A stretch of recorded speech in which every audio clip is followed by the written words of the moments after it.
well, I'd just run a marathon in just under 2:10. I was extremely fit.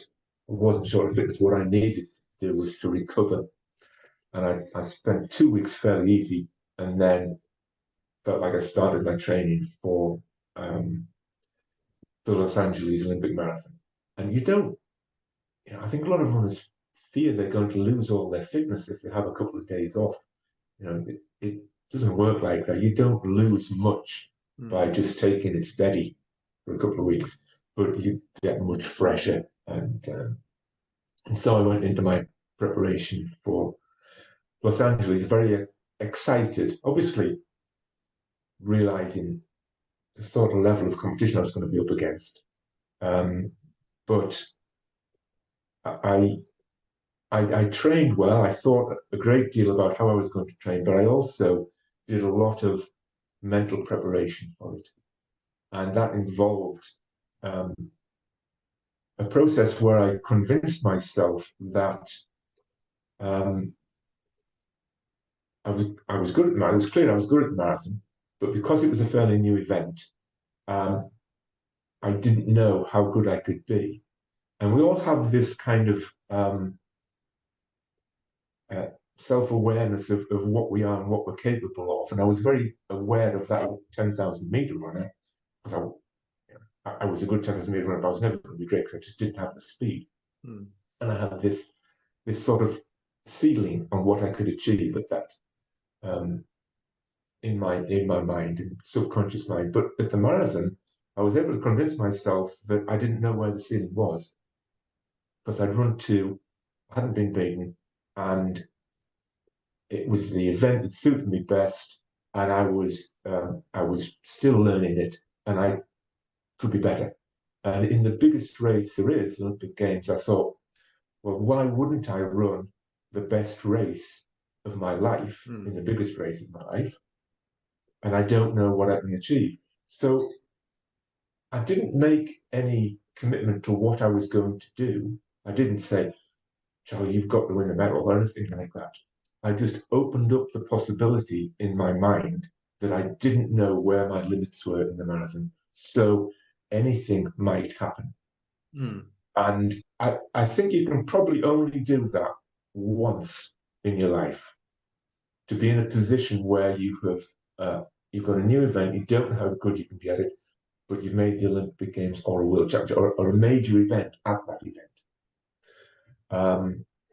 So I found that very exciting, and I didn't put any performance goal on it other than absolute commitment to run the best race of my life, whatever that was. And I thought, well, if I do that, wherever I finish, if I can walk away from the Olympic Games thinking I ran the absolute best race of my entire life, I can't ever be disappointed about it, whatever happens. And I thought, and also, if you believe you're going to run the greatest race of your life, and you do, who knows what will happen? So it was. I just saw that approach as being entirely beneficial with no downside, and that was what I kept in my mind all the time. I didn't think about times. I didn't think about who I might beat, who I might not beat. I just thought about, I'm going to run the best race of my life on that day. Yeah.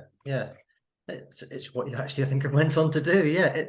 One thing I was going to ask you about there, because it's, I guess that was the first Olympics that was unashamedly commercial. It was a big deal, the LA Olympics, massive crowds. Yeah. You know, jetpack, iconic images, jetpack guy flying in, Carl Lewis, all these huge. It was just the big showbiz Olympic Games, and it was your first Olympics as well.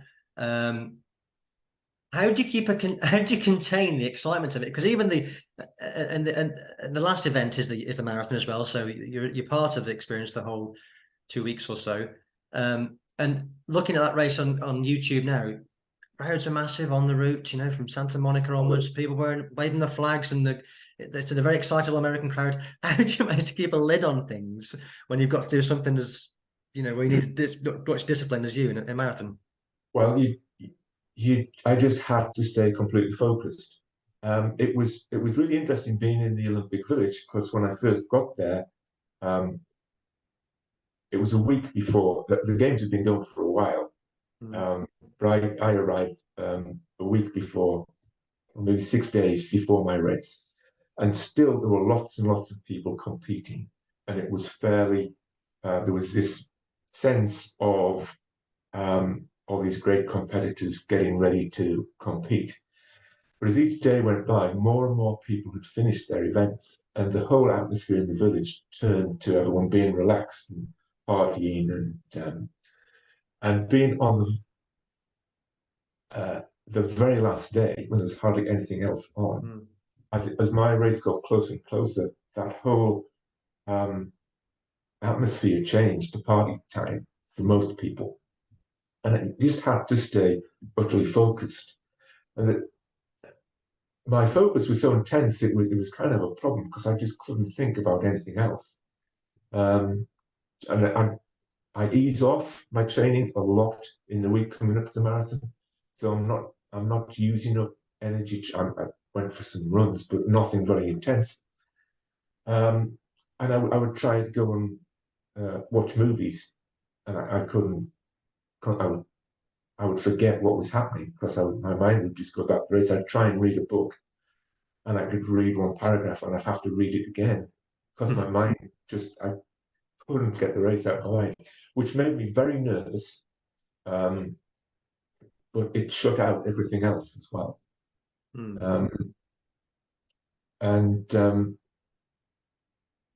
I was just living for that day. And it was very intense, and the nerves were getting to me quite a bit. And in fact, I 3 days before, was it 4 days before, Michael Cloud and Steve Jones, who both run the 10,000 meters at finished, were going out of the village one night to a bar. And I said, well, I'll come with you. And I went with them. We went to this bar. I was there for a few hours, and I had 2 small beers over that time, but spoke to people, was out in a completely different atmosphere, and it relaxed me quite a lot. And it's very funny. I did get talking. I was single at the time. I did get talking to these 2 women sitting at the bar. Oh yeah. And they said, well, so where? They said, well, you don't sound like you're from Los Angeles. I said, no, I'm not. And so what are you doing in town? And I said, well, I'm here to run the Olympics.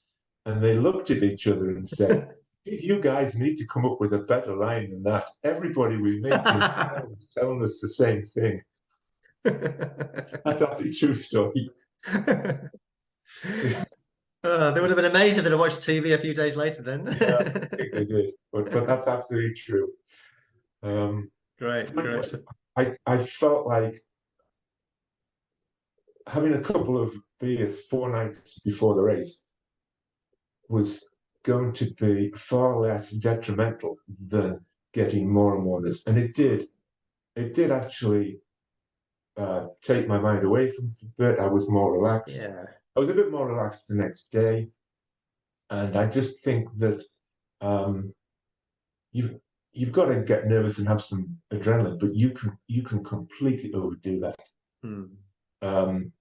You can you end up, if you get too nervous too far out, you end up with loads of stress hormones in your body, and instead of just a bit of adrenaline to get you going, it can be really detrimental.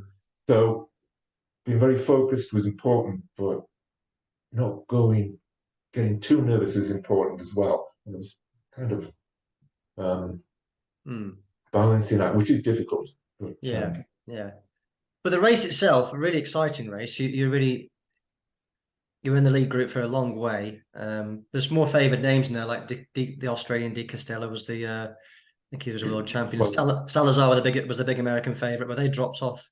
Yeah, and Seiko from Japan. Been beaten in a marathon for about 4 years.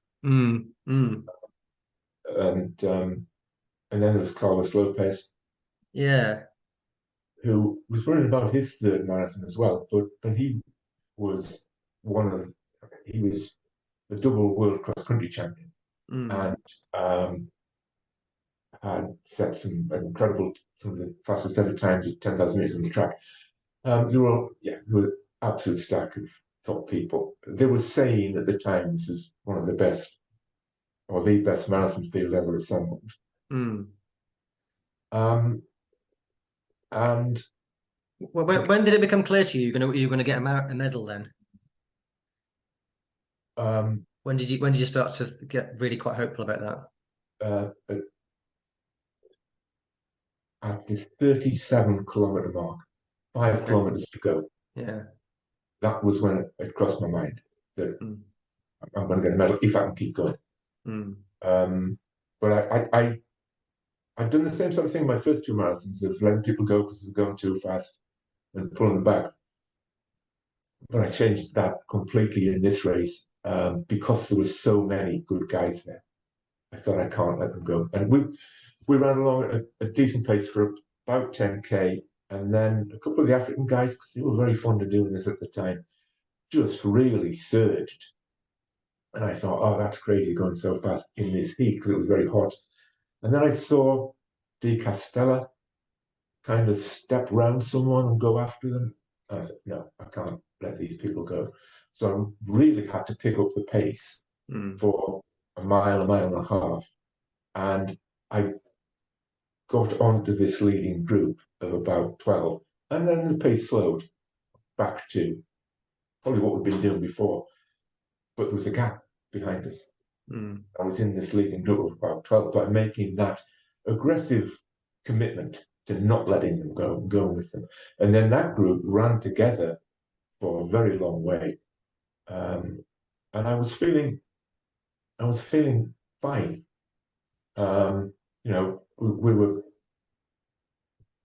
were running at a good pace, but nothing suicidal. But I was feeling good. I was right there in this group, and the further it went, the further I thought, well, here I am, running in the leading group of 10 with all the best marathon, well, most of them. So I hadn't gone with that break, and we never saw him again. And it went on for quite a while, that just running together, and no one was getting dropped, but no one was trying to move away either. And it just went on. The further it went, I thought, this is really working. This is good. And we started to approach 20 miles, and I had rehearsed in my mind over and over again that perhaps I would be in the leading group about 20 miles. And some point shortly after that, someone like Di Castella would go to the front and start pushing it. And I was just going to latch onto them and hang on, which is what I thought would happen. I thought somebody's going to start making a move from this group. And I rehearsed mentally that I was going to go with it no matter what, and hang on and hang on. And we went 20 miles, and we got to 21 miles and 22 miles. And Di Castella was 10 or 15 yards off the back. So, and I glanced around and saw that he wasn't going particularly well. And I looked around the group and thought, who's going to lead this? And I thought, well, there's nobody here that is likely to pick this up. And I had this strange moment at about 22 miles where I realized that I thought I had gone through mentally beforehand every possibility that could occur. And I had a kind of a plan to counter whatever happened. It had never occurred to me that we'd get to about 22 miles in the Olympic marathon, and I would think we aren't going fast enough. That had never crossed my mind, and I was going to have to pick it up, do what I thought I would follow, because there were guys there that would definitely, like Seco, would outdo me at the finish if we just carried on like this. And I thought, I'm going to have to do it. And I spent about 400